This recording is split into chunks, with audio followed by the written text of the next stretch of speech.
La vie de nos villes et villages, c'est tout de suite dans votre émission 1 heure, une commune. Et oui, c'est tout de suite à 13h tout juste, mais alors tout juste, alors à l'horloge de Radio Grand Lac, en direct pour cette émission 1 heure, une commune. Vous avez normalement l'habitude de retrouver ce rendez-vous le mardi à 17h. On aura d'ailleurs tout à l'heure la mode Servolex à 17h. Mais là, c'est une émission spéciale que l'on a organisée avec Grésy-sur-Aix, notre partenaire, la commune de Grésy-sur-Aix, parce que normalement, le 19 novembre, c'est la journée nationale des assistantes maternelles. Et comme on a organisé cette émission le 19 novembre, le gouvernement n'a rien trouvé de mieux à faire que de décaler cette journée internationale, de l'avancer au 16 novembre. Mais nous, avec Grésy-sur-Aix, on est adepte des traditions, donc on a gardé notre émission le 19 novembre. Et pourquoi 13h? Parce que c'est une heure qui est assez facile pour nos assistantes maternelles, qui est plus facile que 17h. Nos petits bambins, généralement, sont en sieste à cette heure-là, donc ce qui libère du temps à toutes les nounous que l'on embrasse, toutes celles qui nous écoutent, et avec toute l'affection qu'on leur porte et notre reconnaissance pour le métier qu'elles font auprès de nos jeunes enfants. Alors, pour cette émission spéciale d'une heure, une commune, je vais avoir 3 personnes pour parler du monde de la petite enfance, pour parler des assistantes maternelles. J'ai Sandrine Béchard, qui est responsable du relais petite enfance Les Petits Loups de Grésy-sur-Aix et du LAEP. Elle va nous dire ce que c'est dans quelques minutes. Bonjour Sandrine. Bonjour. Ça va Sandrine? Ça va bien, merci. En forme? Oui. Pas trop stressé? Non, ça Approchez peut-être un petit peu le micro. Non mais voilà, au lieu de vous coucher, voilà, impeccable. Voilà. Sandrine, donc responsable du relais petite enfance Les Petits Loups de Grésy-sur-Aix. Tout à fait. C'est vers la zone de Célier, ça, hein? Non, c'est juste au pôle petite enfance, à côté de la crèche. Ah d'accord, ok. Donc c'est en dessous de la mairie. Voilà. D'accord, non, oui, d'accord. Donc je me trompe de nom, c'est celui qui est vers la mairie. Et donc vous êtes responsable aussi du LAEP. C'est quoi donc cette bête-là? C'est le lieu d'accueil enfants-parents. Voilà, donc c'est un lieu d'accueil qui est ouvert tous les lundis matins de 8h30 à 11h30. L'enfant de moins de 4 ans avec son parent ou un adulte qui lui est familier va venir jouer, rencontrer d'autres petits copains. Et puis généralement les parents discutent ensemble. Voilà, les parents des jeunes enfants ont toujours plein de choses à se raconter. Bien sûr. Et d'expériences à échanger. Voilà, des expériences à partager, tout à fait. Merci Sandrine pour votre présence avec nous. Nous avons Marie-Hélène Hanby qui, elle est, comme vous, je l'ai appris avant, elle est infirmière puéricultrice, mais de PMI. Bonjour Marie-Hélène. Bonjour à tous. Bienvenue Marie-Hélène. Alors dites-nous tout, quel est, en gros, parce qu'après on vient dessus, quel est le rôle d'une infirmière puéricultrice de PMI? Donc vous avez le diplôme d'infirmière générale ou c'est à part quand on est puéricultrice, on s'occupe des petits-enfants? Alors, l'infirmière puéricultrice, elle a une spécialité. En fait, elle fait d'abord un parcours d'infirmière, le parcours d'infirmière générale, et ensuite, elle se spécialise avec 1 an de formation supplémentaire pour se spécialiser dans la petite enfance. D'accord. Et donc, vous travaillez donc sur le territoire de Grésy et autres, je pense. Alors, les infirmières de PMI, elles ont tout un secteur bien précis. Donc moi, je suis plutôt sur la ville d'Aix-les-Bains. D'accord. Et puis sur certaines communes comme le Moncel, Trévinien. Voilà, on est 7 au total sur le bassin aixois pour couvrir la totalité du bassin aixois. D'accord. Et on rappelle que PMI, c'est la protection maternelle infantile. Et puis nous aurons donc tout à l'heure une 3e personne, mais au téléphone, parce qu'elle est en plein travail. Elle s'occupe des enfants. Elle est assistante maternelle à Trévinien, Catherine Giazza, qui sera en direct avec nous tout à l'heure, qui doit être en train de s'occuper de ces petits bambins, des petits bambins qu'elle a sous sa garde, bien sûr. Et donc, on l'aura tout à l'heure au téléphone. Alors, si vous le voulez bien, mesdames, dans le cadre de cette journée nationale des assistantes maternelles, commençons par le commencement et parlons peut-être de l'historique de la profession d'assistante maternelle en 2 mots. Qui est-ce qui peut nous dire ça? Peut-être Sandrine? Alors, être assistante maternelle, ça existe depuis presque la nuit des temps. Oui. On retrouve ce qu'on appelle les nounous. Voilà, les nourrices. Au départ, c'était des nourrices. Dès l'Antiquité, les mères qui ne voulaient pas allaiter parce qu'elles avaient peur de déformer leur corps, leur sein, elles confiaient leur enfant pour qu'il soit allaité en même temps que un autre enfant. Donc, et ça faisait des frères et sœurs de lait. Voilà, exactement. Donc ça a évolué au fil du temps. Au Moyen-Âge, on trouve des nourrices qui se sont organisées. Il y a eu des bureaux de placement qui ont été créés avec un salaire qui a été fixé. Voilà, tout ça a vraiment évolué. Déjà au Moyen-Âge, ça. Donc peut-être dans la noblesse, quoi, dans les. Tout à fait. Dans la haute société du Moyen-Âge. C'était plutôt les personnes qui avaient l'argent pour employer cette personne. Donc c'était une nourrice de lait. Il y a eu des bureaux de placement qui ont été créés. Les nourrices exerçaient soit à la campagne, les enfants étaient envoyés chez leurs nourrices, ou les plus riches avaient des nourrices qui étaient à domicile. Des gouvernantes un peu. Un peu, voilà. Au 19e siècle, les femmes ont commencé à travailler. Il y a eu une forte demande qui s'est exercée pour qu'il y ait faire commerce de leurs mamelles, on disait à l'époque.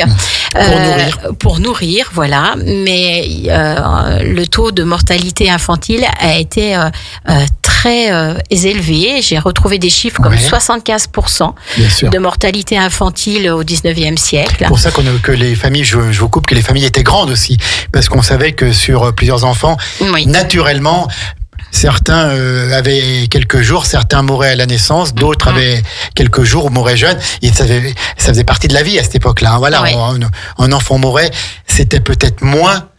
Et encore avec tous les guillemets qu'il faut, moins dramatique que maintenant. Et on avait des grandes familles sur un grand nombre. Il en restait quelques-uns, les plus costauds.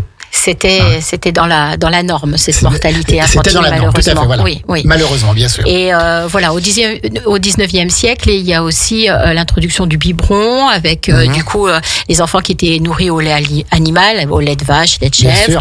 Voilà. Et il y avait aussi un gros problème d'hygiène, puisque les biberons étaient mal nettoyés, conservation du lait, tout ça. Donc ça augmentait cette mortalité infantile.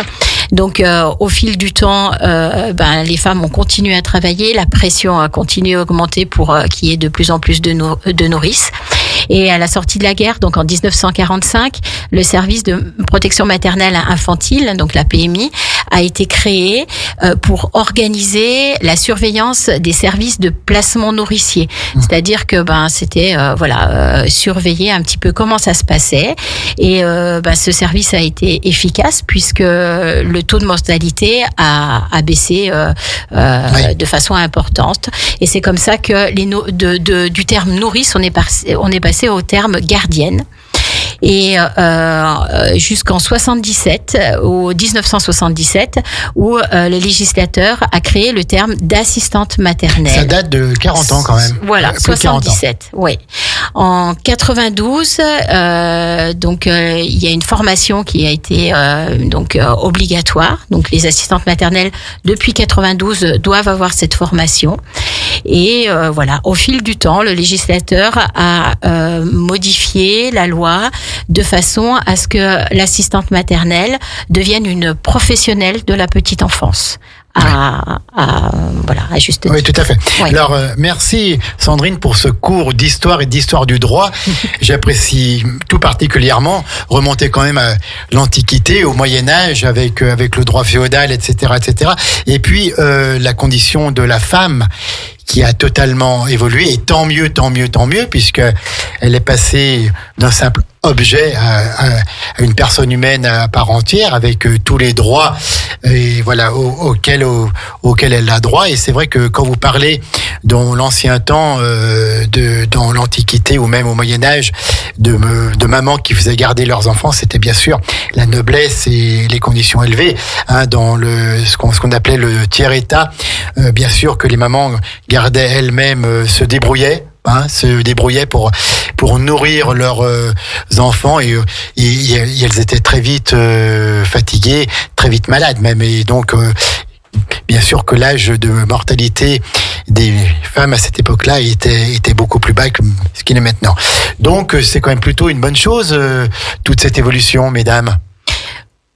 Tout à fait, surtout que ça a permis d'avoir maintenant un métier de la petite enfance à part entière et comme les professionnels qui travaillent, qui exercent dans les crèches. Voilà, c'est exactement ce que j'allais dire.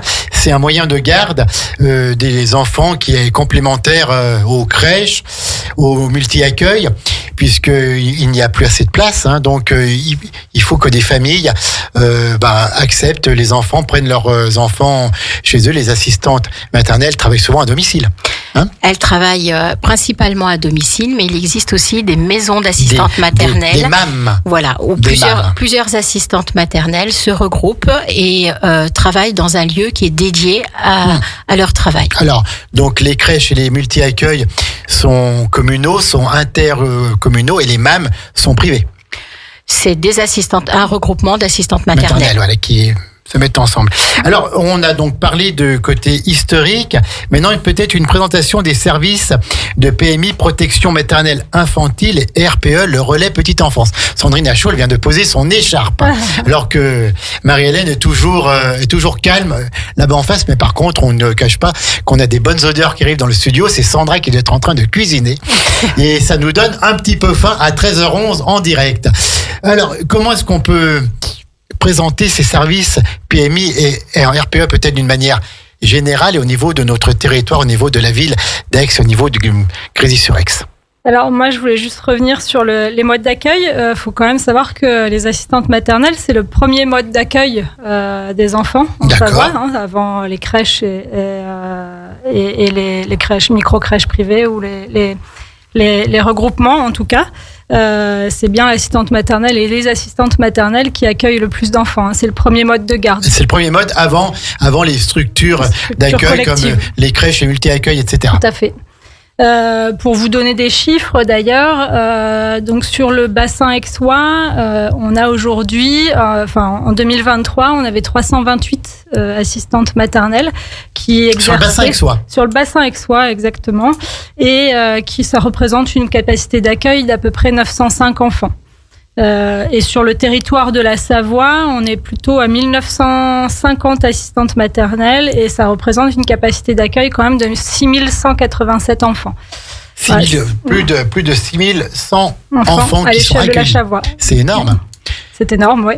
C'est énorme. Alors peut-être aussi un point que l'on n'a pas encore évoqué, on parle d'enfants de quel âge quand on parle de protection maternelle infantile, quand on parle d'assistante maternelle, c'est avant l'école? Alors, la plupart du temps, elles accueillent des enfants, en effet, en âge préscolaire, donc entre 0 et 3 ans. Mais pour certaines, elles peuvent continuer tout de même à faire ce qu'on appelle du périscolaire. Du périscolaire, voilà. Avant l'école et après l'école. Voilà, c'est ça, sur les temps de midi ou sur les temps après l'école, et continuer à garder des enfants qui sont du coup en âge scolaire. D'accord. Et donc, en fait, papa, maman, ils travaillent. Donc, ils partent de bonne heure le matin, ils rentrent tard le soir. Donc, on pose l'enfant chez la nounou, chez l'assistante maternelle, qui l'emmène à l'école, qui va le chercher le midi s'il n'y a pas de cantine, qui reprend le soir également après les cours. Et les parents vont chercher leur enfant chez l'assistante maternelle ou à la MAM dans le cadre d'une MAM. Tout à fait, ouais, c'est bien ça. D'accord, donc voilà, donc ok, donc j'ai bien compris. Et le relais petite enfance, on peut en dire un mot, Sandrine? Oui, tout à fait. Alors le relais petite enfance, les petits loups, donc regroupe donc 7 communes, les assistantes maternelles de 7 communes, donc Grésy, La Biole, Brison. Trévignan, Le Moncel, Saint-Offenge et puis Nichâteau. Je crois que j'en ai pas oublié. Donc voilà, c'est en fait les anciennes communes du canton Aix-Nord plus la commune de La Biole qui a quitté qui a quitté le giron de Entrelacs pour la petite enfance pour rejoindre le relais des petits loups. Pour rejoindre Grésy, tout à fait. Donc ça représente le relais des petits loups représente donc 70 assistantes maternelles. Voilà, donc le relais petite enfance, avant on l'appelait le RAM. Le RAM, voilà, tout à fait. C'est peut-être que ça parle à J'ai bien certains. connu le RAM d'Albin, ça. Voilà. Entre lacs avec Pascal Collet. Voilà, donc du coup, le relais a pour mission d'orienter les parents dans leur recherche de mode de garde, que ça soit une crèche, une assistante maternelle, une micro-crèche. Voilà, on explique ce que c'est que les différents modes de garde. On distribue les listes des assistantes maternelles, on les guide dans leur recherche et dans les démarches administratives. Et puis, il y a une autre partie donc qui est d'accompagner les assistantes maternelles dans leur professionnalisation, en les accompagnant sur de la formation continue, en les accueillant pour des activités au relais petite enfance avec les petits qu'elles accueillent. Donc, il y a 3 matinées par semaine où les assistantes maternelles peuvent venir et il y a une quinzaine d'enfants. Avec leurs enfants, avec les enfants qu'elles accueillent. Voilà, il y a des petits groupes d'une quinzaine d'enfants et voilà, on fait des petites animations. Ouais. Voilà, on organise des spectacles, on organise des animations, des ateliers par enfants, voilà. Pour les missions du relais principal. Et vous faites ça avec beaucoup de cœur. Vous adorez les petits enfants, les petits bambins. Ah bah oui, sinon je ne serais pas. Sinon vous je serais pas à ce poste-là. Alors, on aura tout à l'heure le témoignage d'une professionnelle, mais on va parler donc peut-être plus du cadre juridique. On entend souvent dire, même à des parents qui attendent un enfant, vite, il faut que je déclare, il faut que je demande une place, parce qu'il y a une liste d'attente aussi sur notre territoire attractif. C'est un peu comme pour les logements, si je peux me permettre cette comparaison. Il y a beaucoup plus de demandes que d'offres. Non. Où est-ce qu'on en est sur la situation des assistantes maternelles et du nombre de places par rapport au nombre d'enfants qui naissent sur notre territoire et à Grésy-sur-Aix, puisqu'on est là quand même pour parler de Grésy.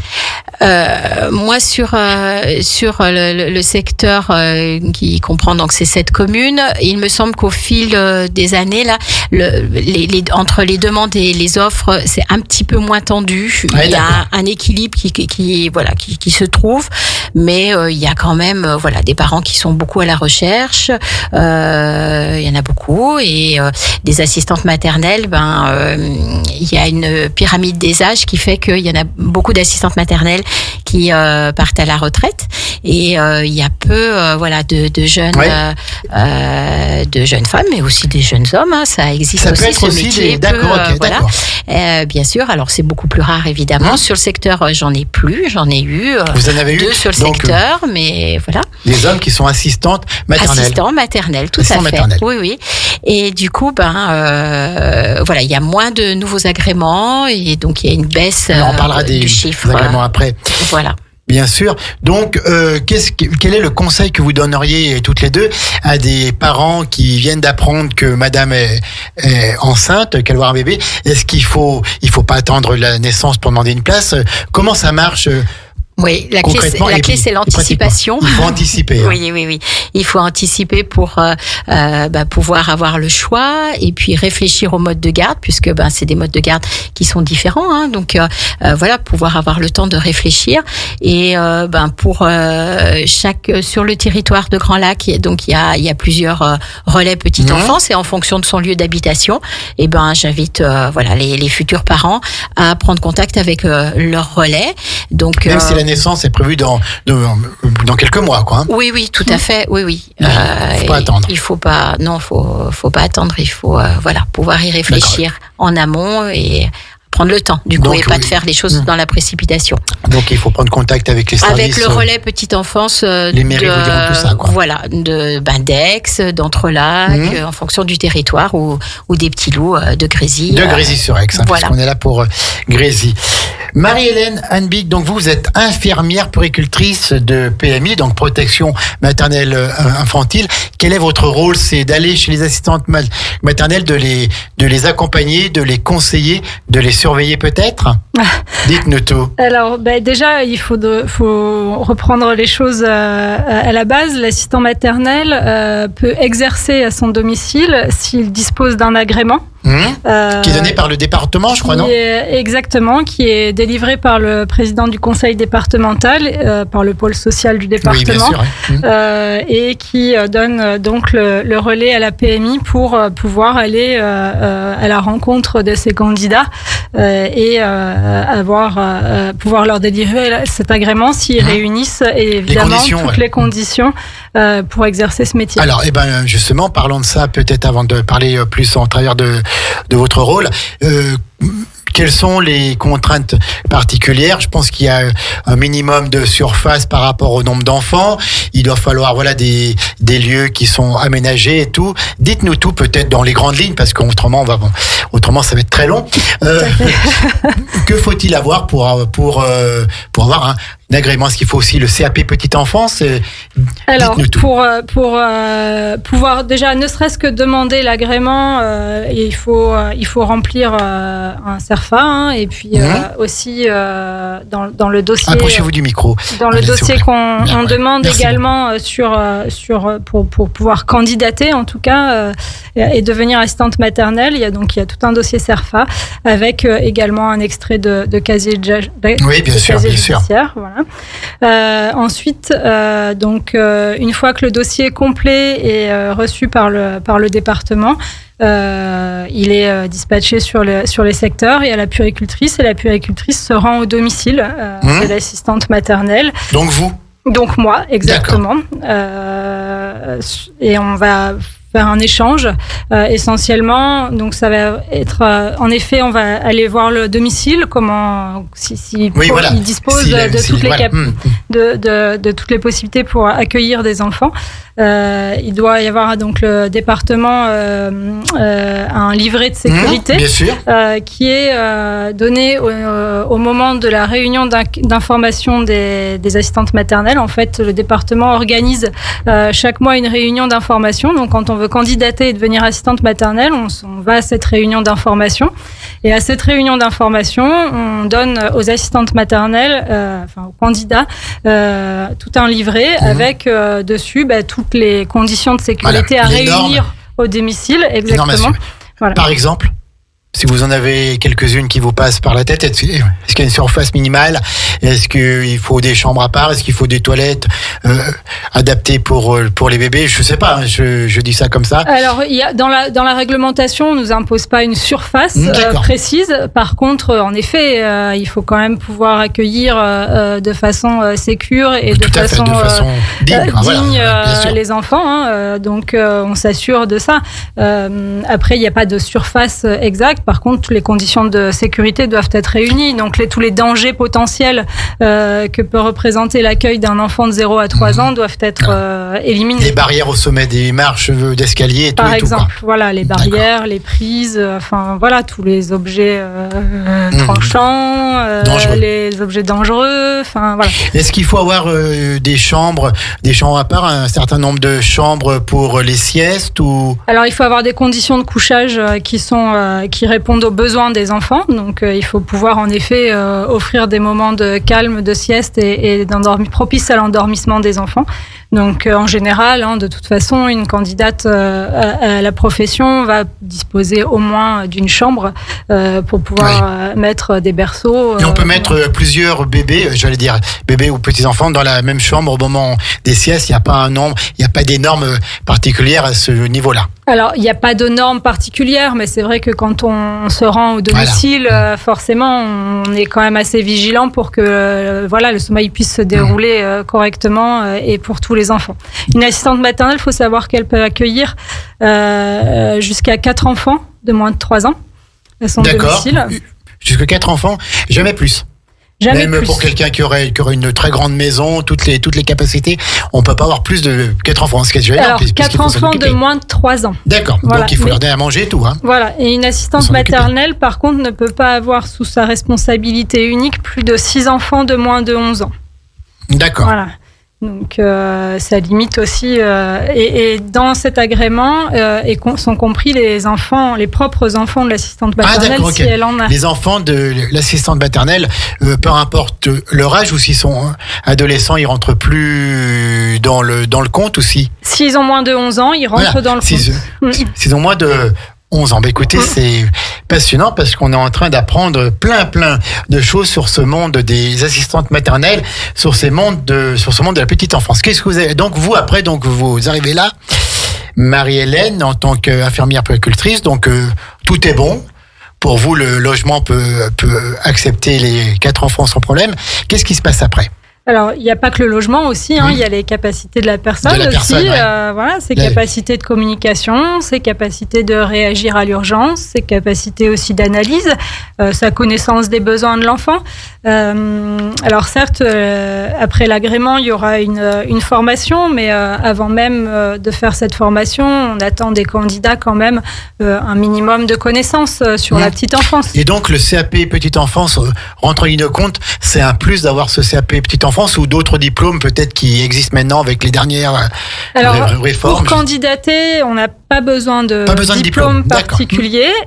Par contre, une fois qu'on est agréé, on a donc cet agrément est dispensé pour. Alors déjà, il faut avoir validé la formation. La formation, c'est 120 heures au total. Une fois que l'agrément a été attribué, l'assistante maternelle doit faire 120 heures de formation. Donc alors, 80 heures. Au relais ou non? Pas du tout. Ça, c'est une formation qui est délivrée par le département, par le service formation du département. Donc, elles ont 80 heures à faire avant l'accueil du premier enfant. À l'issue de ces 80 heures... Et qu'est-ce qu'on fait pendant ces 80 heures? C'est des mises en situation avec des vrais enfants ou c'est factice pour voir pour comment on agit ou... Alors, c'est pas avec de vrais enfants. Bien sûr, Par contre, c'est avec de vrais professionnels. Voilà. Non, mais ça pourrait être avec de vrais enfants et puis les assistantes maternelles à côté, quoi. Oui, tout à fait. Non, alors après, en effet, il y a des mises en situation, il y a des ateliers. Après, il y a tout un apport sur la connaissance des besoins de l'enfant et puis il y a aussi tout le côté aussi un petit peu administratif. Parce qu'en général, ça fait partie également de la profession. Donc, il y a tout le côté connaissance de l'enfant, répondre à ses besoins, mais il y a aussi tout le côté les droits, les obligations de la profession, et puis également tout le côté rémunération. Voilà. Alors, donc une assistante maternelle qui est à domicile, qui reçoit des enfants, des jeunes enfants chez elle, est donc payée par les parents ou les parents payent un service qui ensuite redispatche. Ça marche comment aussi, ça? Alors ça, je peux peut-être plus te laisser... Sandrine Béchard. Au niveau de la rémunération, les parents deviennent parents-employeurs. Donc ils sont employeurs d'un salarié, en particulier. Donc ils signent un contrat avec l'assistante maternelle qui détermine le taux horaire de cette assistante maternelle et ça différentes indemnités. Un jour ou 2 jours ou tous les jours de la semaine. Alors voilà, le planning aussi, en fonction des besoins c'est en fonction du besoin des parents. Des besoins, voilà. Donc les parents ont généralement une aide de la CAF pour rémunérer cette assistante maternelle. Voilà. Et du coup, après, ils ont obligation de déclarer l'assistante maternelle et de lui faire une fiche de paye tous les mois. Fiche de paye. Donc pour ça, ils ont un service qui s'appelle Page Emploi, un service de l'URSSAF qui est en lien aussi avec la CAF, qui les aide par rapport à toutes ces démarches administratives de déclaration et de... Voilà. Et je pense que la rémunération, c'est un barème où il y a des assistantes maternelles qui peuvent avoir leur propre tarif. Alors, il y a un minimum qui est en fonction du taux du SMIC.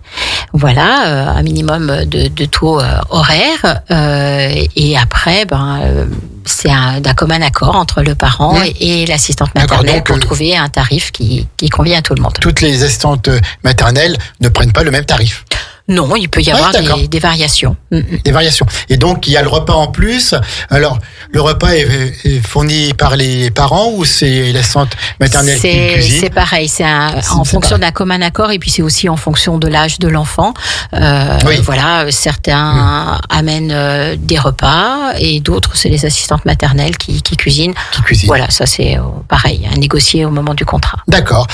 Marie-Hélène, la personne à l'agrément, il dure combien de temps cet agrément donné par le département? Alors le conseil départemental. L'agrément donc est donné pour une durée de 5 ans. Au bout de 5 ans, l'assistante maternelle va demander un renouvellement et elle va devoir le faire tous les 5 ans. D'accord. Donc pendant 5 ans, il y a pas de contrôle, quoi. Alors bien sûr, si on est tout le temps en lien avec les assistantes maternelles, on est tout le temps à leur disposition. Donc elles doivent d'ailleurs, ça fait partie des obligations aussi de travailler avec les partenaires, que ce soit le RPE ou la PMI. Donc dès qu'elles ont une question, on est bien sûr à leur disposition. Bien sûr, ouais. Et puis les puéricultrices sont là aussi pour les accompagner aussi, répondre à leurs questions. Si elles ont des difficultés, elles peuvent nous contacter et également on va les voir. On essaye d'être assez présente en tout cas. Marie-Hélène, et puis Sandrine aussi, quelles sont les difficultés les plus courantes auxquelles les assistantes maternelles, les ASMAT, sont confrontées? Et où elles vont en font l'écho. Alors on peut pas parler bien sûr de cas particuliers, mais de généralité. Est-ce que des problèmes peut-être avec les parents, avec les enfants, ou peut-être qu'on croyait que c'était bien d'être assistante maternelle, puis c'est trop compliqué de gérer les enfants. Dites-nous tout. Alors la difficulté, elle est pas forcément de gérer les enfants, mais plutôt les parents, parce que c'est un métier qui est difficile, et puis la position de parent-employeur, c'est une position qui est difficile aussi, puisque on confie ce qu'on généralement ce qu'on a de plus cher. Ce qu'on dit généralement, c'est qu'on confie ce qu'on a de plus cher, c'est son enfant. La prunelle de ses yeux. Voilà, exactement. Et du coup, il y a quand même aussi une position de parent-employeur avec des contrats, des histoires d'argent, voilà. Donc c'est vrai que entre tout l'amour qu'il peut y avoir pour son enfant, les histoires de contrat de travail, et puis c'est confier son enfant à quelqu'un d'autre, donc quelqu'un qui fait peut-être pas forcément comme les parents le font habituellement. Donc tout ça c'est une question de relation humaine, et on sait bien que c'est pas toujours de confiance, et c'est pas toujours simple. Et puis c'est vrai que la nourrice, l'assistante maternelle va prendre une place toute particulière aussi dans le cœur de l'enfant, puisque ça va être un peu une deuxième maman, quoi. Pendant que maman est au travail, je suis chez nounou, et la nounou, il y a toujours quand même une affection particulière. Il y a un lien particulier qui se crée avec le jeune enfant. Heureusement qu'il y a un lien qui se crée. Après, on parle de coéducation, c'est-à-dire que l'assistante maternelle, les parents vont impulser des choses dans leur philosophie, dans la façon dont ils vont éduquer l'enfant, et l'assistante maternelle va en discuter avec le parent et peut aussi les guider, parce que quand c'est des jeunes parents c'est leur premier enfant, ils n'ont pas forcément d'expérience. Alors qu'elle, l'assistante maternelle, va guider aussi les parents. Je sais pas, par exemple, la propreté, quand est-ce qu'on commence, est-ce que l'enfant est prêt ou pas. Voilà, elle peut aussi accompagner les parents là-dedans. Que faire quand un bébé pleure, quand lui donner à manger et tout. Voilà, des choses que je ne maîtrise pas du tout, mais que vous maîtrisez. Et là, je pense que les jeunes parents doivent être aussi parfois. Ils sont souvent en attente. Et ce qui est normal. Voilà, ils sont souvent en attente de conseils, et du coup c'est cette relation-là qui se met en place, et puis après avec l'enfant, en fonction de qui il est, les choses se mettent en place aussi généralement de façon assez naturelle. Bien sûr. Et ce qui compte avant tout, comme on a dit, c'est la confiance. On pose son enfant le matin, on leur prend le soir. Il faut bien sûr avoir une confiance absolue en la personne. Sinon, c'est pas la peine. Tout à fait. C'est une équipe qui se crée autour de l'enfant. Pour le bien-être de l'enfant, et bien sûr qu'on est attaché au bien-être des enfants. Puis surtout les petits-enfants, là, puisqu'on rappelle, ils ont moins de 3 ans. Oui. Les assistantes maternelles ont énormément de responsabilités dans les 1000 premiers jours. Depuis peu, on en entend beaucoup parler parce que c'est quelque chose qui devient très populaire. Oui, tout à fait. Les 1000 premiers jours, des enfants. Donc, l'assistante maternelle, elle est vraiment un maillon hyper important dans ces 1000 premiers jours. Et c'est elle qui va aussi bâtir avec les parents les fondations de cet enfant. Bien sûr. Écoutez, c'est une émission super intéressante que l'on a en partenariat avec Grésy-sur-Aix. Il est 13h33, on est toujours en direct sur Radio Grand Lac, 92.1, radiograndlac.com, l'application, puis bientôt le DAB+, qui va nous faire voyager sur un plus grand territoire que celui que l'on a actuellement. On va marquer une pause musicale, Sandrine et Marie-Hélène, si vous êtes d'accord. Et après la pause musicale, on aura le témoignage d'une assistante maternelle qui est sur le terrain, qui est chez elle, donc qui s'occupe de jeunes enfants.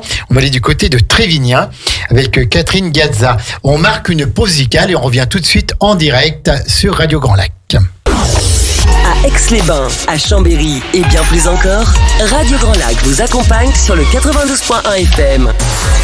Cette émission vous est présentée par l'Association des maires de Savoie. La vie de nos villes et villages, c'est tout de suite dans votre émission 1 heure, une commune. Nous sommes de retour à 13h37 pour cette émission 1 heure, une commune exceptionnelle. Un horaire exceptionnel aussi, puisque normalement, Grésy-sur-Aix, c'est le premier mardi du mois à 17h. On a voulu faire cette émission supplémentaire à 13h aujourd'hui pour parler des assistantes maternelles pour la journée nationale des assistantes maternelles qui normalement est le 19 novembre, mais que cette année on a mis, on ne sait pas pourquoi, le 16 novembre. C'était pour c'était pour que Radio Grand Lac ne soit pas à la pointe du progrès, mais on l'est quand même. J'ai toujours en direct et en plateau Sandrine Béchard, responsable du relais petite enfance Les Petits Loups de Grésy-sur-Aix et du lieu accueil enfants-parents. J'ai Marie-Hélène Hanbick, infirmière puéricultrice de PMI protection maternelle infantile. Et puis nous avons l'honneur d'avoir avec nous une assistante maternelle de Trévignin qui fait ça depuis quelques semaines. C'est une pro maintenant dans le domaine, puisqu'on peut le dire, il y a 30 ans qu'elle fait ça. Catherine Gazza. Catherine, bonjour. Bonjour à toutes. Bonjour. Vous allez bien, Catherine ? Oui, je vais bien, merci. Alors, on a fait cette émission, justement, un horaire un peu particulier à 13h, puisque je crois que pour les assistantes maternelles, c'est un horaire un peu plus facile. C'est la pause parce que c'est la sieste. Alors, on va pas parler trop fort. C'est la sieste des pitchounes, là. Non, mais là, je me suis éloignée, je suis dans ma cuisine, donc d'accord, ok. Tout se passe bien. Alors, on va parler donc d'une journée type d'une assistante maternelle, mais peut-être plus de votre parcours. Vous êtes assistante maternelle depuis 30 ans. On le dit, oui, voilà. Vous avez été assistante maternelle depuis 30 ans, mais j'ai eu une vie avant. C'est vrai. Mais vous avez une voix qui est toute jeune. Ah, bah écoutez. C'est les enfants qui nous conservent. C'est les enfants qui vous conservent. Donc, pourquoi est-ce que vous avez voulu être nounou ? Eh ben, en fait, je travaillais dans un domaine qui commençait à me faire saturer et je pouvais plus. Et à l'époque, je venais d'avoir mes 2 filles qui avaient en 95, il y en a une qui avait 3 ans et l'autre qui avait 4 ans. Et je m'étais dit, ce serait bien de faire autre chose, mais qui me plaise vraiment, où je me sente bien, où je puisse aussi m'occuper de mes filles. Ça, c'était important pour moi, parce que je voulais une grande famille et j'avais pas eu cette chance. Enfin bon, je vais pas tout vous raconter. Oui, et finalement, je me suis dit, pourquoi pas assistante maternelle ? C'est vrai que c'était un milieu qui semblait me plaire. Ouais. Maman avait été pendant un temps assistante maternelle aussi. Votre maman l'avait été aussi. Oui. D'accord. Oui, pas très très longtemps, peut-être 5-6 ans, mais le peu qu'elle avait été assistante maternelle, j'avais vraiment adoré. On avait toujours des copains à la maison, entre guillemets. Enfin, voilà, il y avait du monde, ça bougeait, c'était vraiment sympa. Et puis on avait plus le droit de faire des bêtises quand les autres étaient là, non ? On avait le droit de jouer. Oh, bah non, non. Non. Ah non, on faisait pas plus de bêtises. Alors là, je vous assure que. D'accord. Non. Et donc, vous avez demandé votre agrément.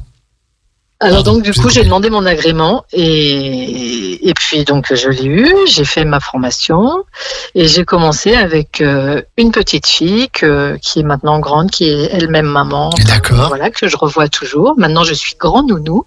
Grand nounou, d'accord. Et voilà. Et donc j'ai commencé avec cette petite fille et puis après se sont enchaînés les autres enfants assez vite. Bon, il a fallu faire des demandes de dérogation parce que je n'avais au départ qu'un agrément puisque j'avais mes 2 filles à la maison. Après j'ai pu reprendre un autre enfant puisque j'arrivais aux 4. Ouais. Enfin voilà. Et puis bon, ma carrière s'est déroulée, j'allais dire tranquillement, pas tranquillement, parce que au quotidien, quand on a 3 ou 4 enfants, c'est pas forcément tout le temps tranquille. Il faut avoir les 2 pieds dans le même sabot, pas les 2 pieds dans le même sabot, justement. Mais il faut être organisé, et puis après ça roule, quoi. Ça roule, et donc depuis 30 ans, vous avez donc le renouvellement de votre agrément tous les 5 ans, et vous faites partie un peu des professionnels connus et reconnus, quoi. Ben moi, j'ai jamais fait de publicité pour ma profession ici dans le village, et en fait c'est le bouche à oreille qui m'a fait connaître. Oui, voilà, tout à fait. Tout simplement. Les gens se parlent facilement, enfin les parents se parlent facilement entre eux, disent bah voilà, moi j'avais été à l'assistante maternelle, ça fonctionne bien. Catherine, c'est top, il faut y aller. Voilà. Les enfants sont heureux. Ben, a priori, oui. Alors donc, maintenant, vous me disiez hors antenne, là, donc vous avez toujours un enfant là qui est en sieste, et vous en avez un autre qui est déjà parti avec sa maman. Comment ça marche? Oui, parce que sa maman n'a pas le même rythme que celle de l'enfant qui dort. Donc cet enfant, je le garde que le mardi matin jusqu'à 13h, comme ça il a la possibilité de venir avec moi au relais. Ouais. On fait déjà un temps fort ensemble. Pour aller voir Sandrine. Puis sa maman voir Sandrine, voilà, exactement. Il y va déjà, je crois, le lundi avec sa maman. Il y retourne le mardi avec sa nounou. Mais c'est trop bien. Et après, il mange avec nous, il mange avec Tommy. Quand on rentre du relais, généralement, ils ont une petite demi-heure de battement pour jouer un petit peu.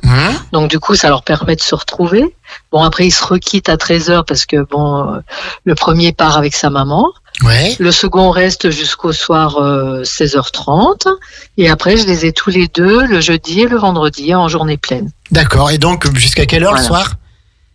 Le plus tard c'est 18h maintenant. 18h et oui. Voilà, j'ai eu travail jusqu'à 18h30. C'est vraiment la dernière limite, c'est vraiment déjà tard, et pour l'enfant et pour l'assistante maternelle. Suivant l'horaire auquel on attaque le matin. Moi j'attaque généralement tout le temps à 8h, mais 8h, 18h, ça fait déjà une journée de 10 heures. Et avec plusieurs enfants, c'est déjà lourd. Alors, quelle est, par exemple, on a bien compris que vos journées ne sont pas toutes les mêmes, mais par exemple, une journée type, ou voilà, un résumé de votre semaine. Donc, vous commencez à 8h le matin, mais vous pourriez commencer plus tôt. Je peux commencer plus tôt. J'ai commencé, là, par exemple, dans l'été, j'ai gardé un bébé, je commençais à 7h15 avec lui. D'accord, parce que les parents vous le posaient à 7h15 pour aller au boulot. Ouais. D'accord. Alors, donc, quelle est votre journée type, par exemple, le lundi, où vous en avez un petit peu Le lundi, je fais à 8h, 18h. Alors, le petit arrive. Avec la maman, on a des échanges sur ce qui s'est passé éventuellement la veille au soir, ou dans la nuit, ou le matin. Voilà, s'il y a une petite grippe, s'il y a un petit rhume, s'il y a des petits pleurs. Aussi. Voilà. Et puis ensuite, on attaque notre journée par un bonjour. Oui, c'est important. Même si on n'est que tous les deux, on se donne le bonjour en chantant une petite comptine. Et c'est vrai que même quand ils sont, j'allais dire grands, quand ils ont entre 2 ans et demi et 3 ans, ils l'attendent, cette comptine. Donc du coup, on se dit bonjour tous les matins. On en profite pour dire bonjour au doudou, à tout le monde. Voilà. Après, il y a un temps de lecture. Là, ils sont bien attentifs. Il a quel âge, le petit dont vous parlez? Ils ont 2 ans et demi. 2 ans et demi tous les deux, quasiment. D'accord. Ouais. D'accord. Donc, ils sont vraiment attentifs. Petit temps de lecture, 1, 2, 3 albums, pas plus. Après, il va jouer tranquillement dans la chambre. Moi, je l'accompagne.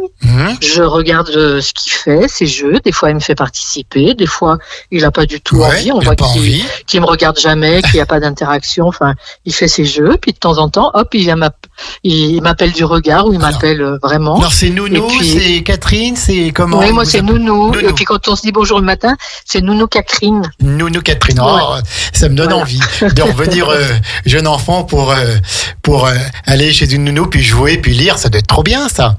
Il doit être heureux, les enfants. Voilà. D'accord. Une fois qu'on a fait notre petit temps jeu et généralement, on arrive vers 9h30, 10h moins le quart.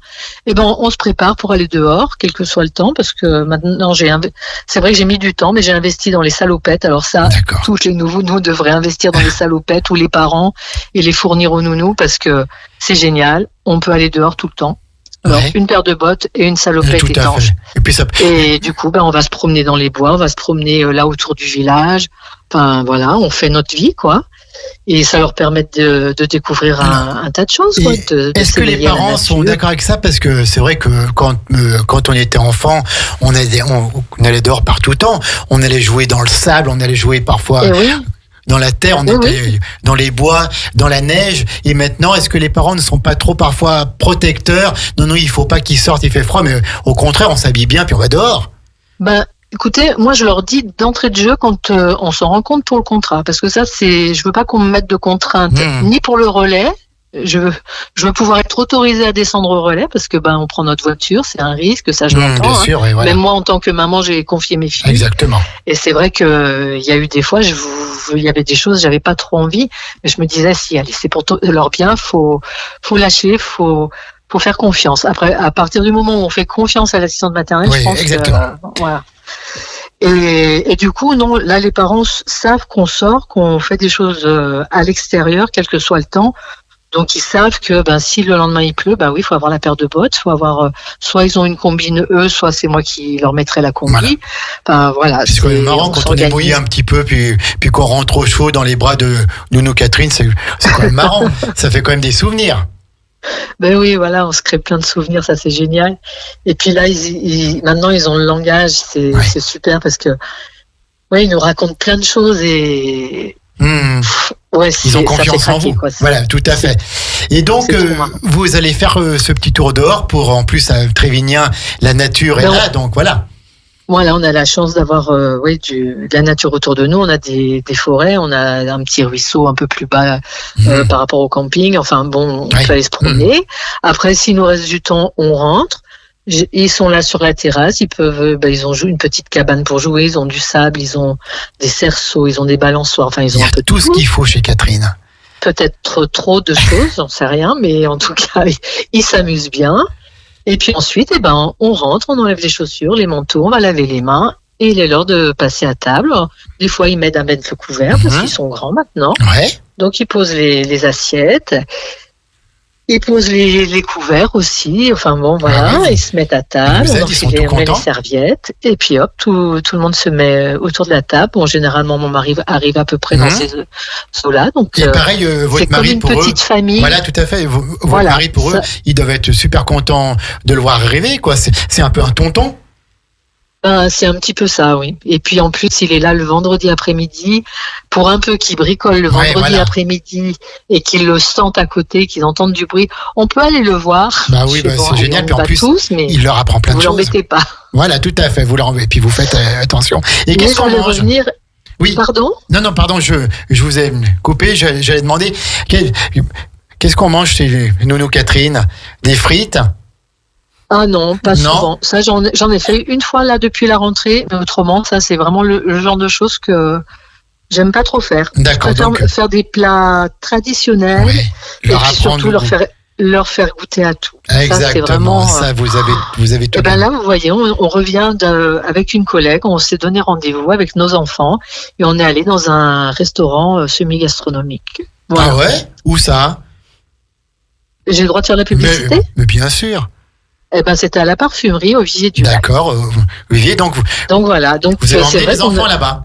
On a emmené les enfants là-bas, donc on avait demandé d'avoir un petit budget pour que ce soit raisonnable pour les parents et pour nous. Enfin voilà. Et on leur expliquait qu'on faisait ça dans le cadre de la semaine du goût, mais que là on avait été quand même refusé dans plusieurs endroits parce que les gens avaient peur du bruit, que les enfants se tiennent mal. Ce qu'on comprend et qu'on peut pas les contre. On peut pas leur dire non, mais on vous promet, ils se tiendront bien. Et puis il suffit que ça soit bien sûr. Voilà. Ils sont avec les nounous, donc voilà. Et puis après, parce qu'il y a des jours où tout se passe bien, puis il y a des jours, ils sont un peu plus énervés, bien sûr. ils n'ont pas envie. Comme tout le monde.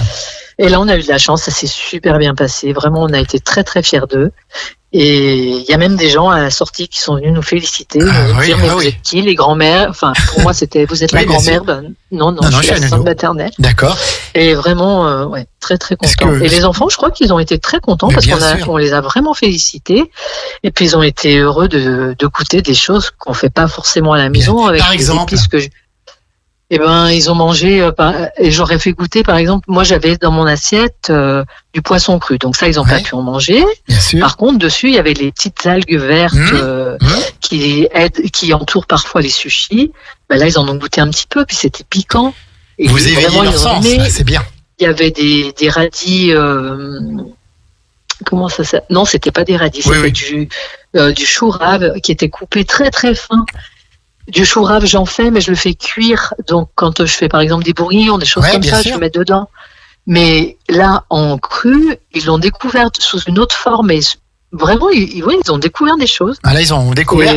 Et je pense qu'ils ont mangé de la courge. Ouais. Moi, j'en en fais de la courge, mais je mets pas les mêmes épices dedans. Bien sûr. Enfin, mais je parie qu'elle est meilleure chez vous encore. Ils doivent dire qu'elle est meilleure chez nous. Je sais pas, ça sera à eux de vous le dire. Et donc, oui, pareil, si les enfants vous disent j'aime pas, non, on goûte avant et après tu as le droit de dire que tu n'aimes pas. Voilà, exactement. Voilà, mais par contre, on fait pas un deuxième repas. Hein. Oui, tout à fait. Moi, j'ai toujours fait comme ça, on mange la suite, mais on fait pas un deuxième repas parce que c'est leur dire, oui, la porte est ouverte à tout. On peut, on mange pas, on repousse et puis on attend qu'on nous fasse quelque chose. Non, tout le monde mange la même chose. Tout le monde mange la même chose, exactement. Et tout est bon à manger. Il faut manger de tout. Très bien. Oui, faut apprendre à manger de tout. Bon, on a le droit de ne pas tout aimer, exactement. Ça c'est sûr. Mais on essaye d'apprendre à manger de tout. Mais il y a des choses qui peuvent rebuter, ça c'est... Tout à fait, c'est tout à fait normal. Alors après, donc, le repas, il y a la sieste. Après le repas, on passe aux toilettes, on va se laver, on fait les petits pipis. Là, en ce moment, on apprend la propreté avec les deux garçons.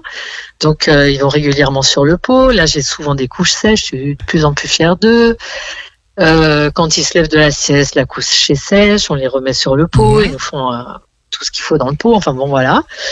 Et puis après la sieste, il y a le goûter, et puis après on repart à jouer un petit moment pour certaines journées qui se finissent à 4h30 pour celui qui dort, et puis autrement quand c'est les longues journées, on joue jusqu'au soir, on peut faire des puzzles, l'après-midi on fait rarement de la peinture, mais on peut faire des gommettes, des choses comme ça, mais des choses où on doit vraiment vraiment avoir une attention particulière, j'aime mieux le matin. D'accord. Et je suis sûr que ces enfants, quand les parents viennent les chercher le soir chez vous, ils doivent être tout tristes de partir. Des fois, ils veulent pas partir, puis des fois, ils sont pressés de partir. Ça dépend des jours. Ouais, tout à fait, voilà. Ça dépend. Et je pense que le matin, ils doivent être il y a des matins où ça pleure, et puis des matins où... C'est ronchon un peu le matin, parfois. Ils sont ronchons, puis d'autres matins où ils viennent, et puis ils disent à peine au revoir à papa et maman, puis papa et maman, ils sont derrière le carreau, puis ils n'ont pas eu leur bisou, quoi. Ouais. Et puis c'est normal, parce que souvent, on les a levés de bonne heure, on les a enlevés d'un lit bien chaud et douillet pour aller chez nous, donc pris la voiture et tout. J'en ai un qui vient à vélo, on est dans un petit village. Ouais, d'accord. Oui, voilà, c'est ce que j'allais vous demander. Vous avez des enfants de Trévignien ou j'en ai souvent de Trévignien. Bon, il m'est arrivé d'en avoir de Pugny, du Montcel. Oui, d'accord. Autrement, c'est plutôt Trévignien. Là, j'en ai un qui est de Grésy. D'accord. Voilà. D'accord. Alors, votre témoignage est super, très, très vivant et très concret. Puis on sent votre passion. Vous avez toujours la même passion après 30 ans. Écoutez, oui, ça me plaît. Et vous voyez, je devais être en retraite. Sandrine va rigoler. L'année dernière, oui, je vous confirme. Au mois de septembre. Sandrine, elle peut parler. Et finalement, la retraite, je l'ai repoussée d'une année parce que il y avait mon petit qui avait pas atteint ses 3 ans. Donc, vous lui attendre. Je l'ai repris. Du coup, je vais trouver un petit copain et ça me permet finalement d'arrêter en douceur. Et ça, je le conseille aux autres assistantes maternelles parce que ça va pas être si évident que ça de tout lâcher. Et ça vous permet d'être toujours jeune. Voilà, puisque vous le dites. Oui, non, mais je le dis. Et alors, quelles sont les difficultés auxquelles vous êtes le plus souvent confrontés dans votre vie d'assistante maternelle au jour le jour ? Alors, peut-être qu'il n'y en a pas pour vous. Enfin, maintenant, il y en a beaucoup moins qu'avant. Parce que quand j'ai démarré, c'était un peu j'allais dire du n'importe quoi, mais on n'en était pas loin quand même. Moi, j'étais pas formée pour tout ce qui était feuilles de paye, etc. Ouais. Les parents n'étaient pas plus que moi. On remplissait des feuilles de paye en multipliant des quotients par des chiffres et machin, et puis on arrivait à un total, et puis voilà. Bon, il y en a d'autres qui essayaient d'être un peu plus pointus, puis de bien comprendre les choses, et voilà. Mais heureusement, il est arrivé la nouvelle convention collective, je crois que c'est en 2004, et là, ça a changé vraiment la donne. Déjà, il y avait des contrats qui étaient de vrais contrats avec un certain nombre de pages. Tout était bien encadré comme il devait l'être en fait, et qui n'avait pas été forcément fait avant. Oui. Tout était bien encadré, tout ce qui était salaire, paiement du salaire, etc. Tous les calculs étaient encadrés, on pouvait se faire aider. Moi, j'avais adhéré à un syndicat pour me faire aider par rapport à tout ça. Et c'est vrai que ça a changé vraiment la donne. Et les parents, quand il y a eu ce changement, ils se sont rendus compte que on passait à un stade au-dessus, j'ai l'impression. Et du coup, nous-mêmes, on a été mieux considérés. Bien sûr, voilà. D'accord, oui. C'est plus quelque professionnel chose sur le. Voilà, tout paraissait plus professionnel. Parce que avant, c'était tu fais ça parce que tu veux rester à la maison avec tes enfants et voilà. Tout à fait, voilà. Et c'est vrai que les gens pouvaient très bien dire ça. Moi, j'avais pas de formation à la base qui était vraiment pour la petite enfance. Moi, j'avais fait un tout autre parcours. Et donc du coup, je me suis vraiment formée au coup par coup, et j'ai fait des formations tout au long de ma carrière. Et ça, c'est vraiment à faire, c'est vraiment important. D'accord, il va falloir qu'on mette un terme à votre entretien parce qu'il est vraiment très intéressant, mais il est 13h58. Quels seraient les conseils, ou avec toute l'expérience que vous avez, expérience concrète et expérience de terrain, les conseils que vous pourriez donner aux parents, et également aux infirmières puéricultrices comme on a Marie-Hélène, ou même des conseils aux responsables comme Sandrine. Alors voilà, au bout de 30 ans, qu'est-ce que vous pourriez dire à tout le monde, les conseils de bon sens qu'il faut avoir? Des conseils? Oui, des conseils ou des idées, ou peut-être des projets qu'il faudrait voir, des évolutions, je sais pas. Là, je vous ai posé une colle, là. Peut-être qu'on pourrait faire, par exemple, les soirées à thème. Et on pourrait les faire aussi avec les puéricultrices de secteur. D'accord. Qui ont peut-être aussi un autre regard parce qu'elles voient plus, je sais pas, j'ai l'impression qu'elles voient plus de monde. Je sais pas ce qu'en pense Marie-Hélène, mais. Marie-Hélène. C'est sûr que nous, on a une formation qui est destinée aussi à accompagner les assistantes maternelles dans leur profession. Donc, en effet, ça fait partie des objectifs aussi qu'on a avec les RPE, de faire partie prenante aussi de leur formation et de leur suivi. Oui, bien sûr. D'accord. Donc, ça pourrait être un plus. Et peut-être des conseils plutôt aux parents ou même aux personnes qui souhaitent être assistantes maternelles. Alors, une personne qui souhaite être assistante maternelle, elle n'est pas toute seule. Généralement, elle est en couple voilà. Il faut que le couple soit partie prenante. Ça, c'est hyper important. Oui. Parce que les enfants seront là 8 heures ou 10 heures par jour à la maison. Il faut que le conjoint soit OK avec ça. Et accepte, qu'il y ait des coups de chariot ou de poussettes dans les murs, qu'il y ait des réhausseurs qui traînent dans la cuisine, qu'il y ait une table à langer dans la salle de bain. Quand on rentre le midi, parce que il y a les pitchounes qui mangent à table aussi. Voilà, il y a tout ça. Voilà, exactement. Ça, c'est hyper important. Faut en discuter avant de prendre quelques décisions que ce soit. Par contre, c'est un métier qui est vraiment génial parce que ce soit pour nos propres enfants, pour les enfants qu'on accueille, il y a beaucoup d'échanges. Et je trouve que ça, c'est génial, quoi. Et je revois encore des enfants que j'ai gardés qui ont maintenant presque la trentaine, qui ont leurs propres enfants, mais je trouve ça super. Super. Et je crois que vous avez utilisé le bon terme, c'est un métier. Vous n'êtes pas des femmes au foyer qui restaient à la maison, métier, comme on a pu avoir ça il y a 30 ou 40 ans. Les femmes travaillaient moins dehors, hop, elles gardaient les enfants. Voilà, maintenant, c'est un métier à part entière. Et puis c'est même plusieurs métiers en un, quoi, parce que faut les accueillir, faut leur faire à manger, faut les occuper, éveiller, les surveiller. Faut les surveiller, il faut savoir réagir quand il y a un accident. Ça arrive aussi. Heureusement, c'est pas tous les jours, mais bon, quand ça arrive, faut réagir. Voilà, c'est plein de choses vraiment à savoir faire, quoi. Faut pas en avoir. Je crois qu'il faut pas en avoir peur, mais il faut être bien formé. Ça, c'est hyper important. Bien formé, accompagné. Alors, ce qui est dommage, c'est que maintenant, la formation, il y a un petit peu de plomb dans l'aile, j'ai l'impression, parce que il y a un peu moins de formation. Si on a déjà fait une formation, on n'a pas le droit d'en faire une deuxième. Enfin bon, je trouve que ça devient les normes. Hein. Un petit peu, c'est même pas des normes, il y a quelque chose qui s'est passé et ils ont plus de sous. Donc voilà, avant, moi, je faisais 2-3 formations dans l'année, je trouvais ça super. Parce que du coup, on avait, par exemple, moi j'avais un enfant, je me souviens de lui, il avait des soucis pour parler, mais je m'étais mis en tête que ce petit, mais peut-être qu'il va jamais parler, mais je trouvais vraiment qu'il évoluait un petit peu, pas bizarrement, mais bon, qu'il mettait du temps vraiment à parler.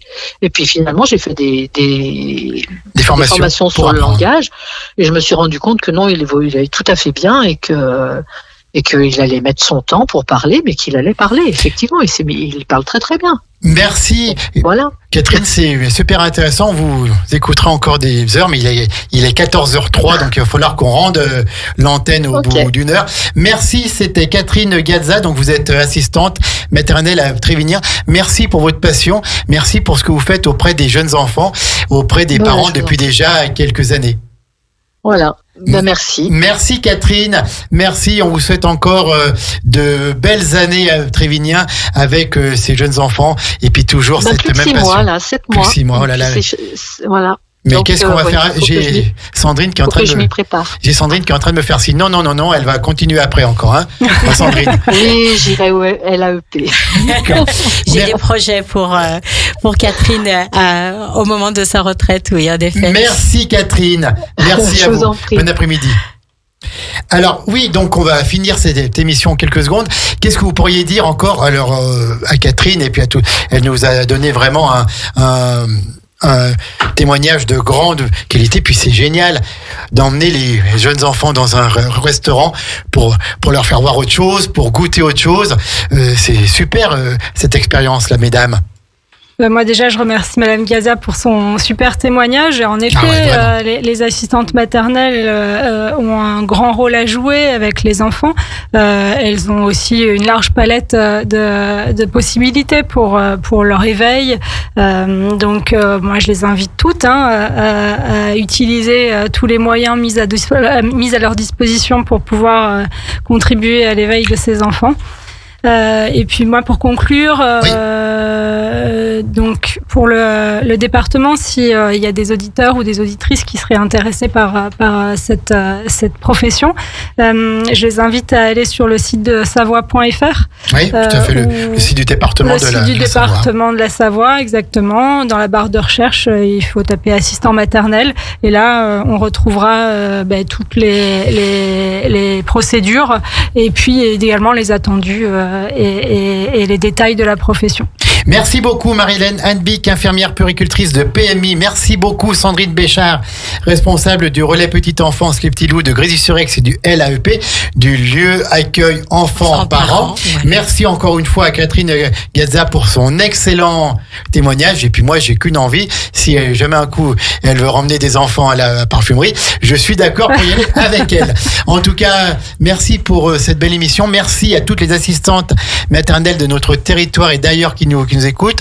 Merci pour leur passion. Je crois que c'est ça, leur passion et leur cœur et tout leur amour qu'elles mettent auprès de nos jeunes enfants. C'est bien ça, Sandrine Marie-Hélène. Tout à fait. C'est un métier, c'est un beau métier qui est pas toujours facile tous les jours, mais comme l'a dit Catherine, les assistantes maternelles sont pas seules. Il y a plein de monde autour pour être dans la bienveillance avec les petits. Et tous nos jeunes enfants, tous nos petits-enfants, puisqu'on parle de 0-3 ans, un petit peu après, moins de 11 ans aussi, ont beaucoup de chance d'avoir des assistantes maternelles d'une autre qualité, comme on a sur le bassin aixois et dans les communes alentours. Bon après-midi à tous. Moi, je vous retrouve à 17h pour encore 1h1 commune avec la mode Cervolex. Je vois que le programme est en train de se monter. Et 19h30, la 16e pour le cinéma. Bon après-midi à tous. Merci. Radio Grand Lac. Votre radio.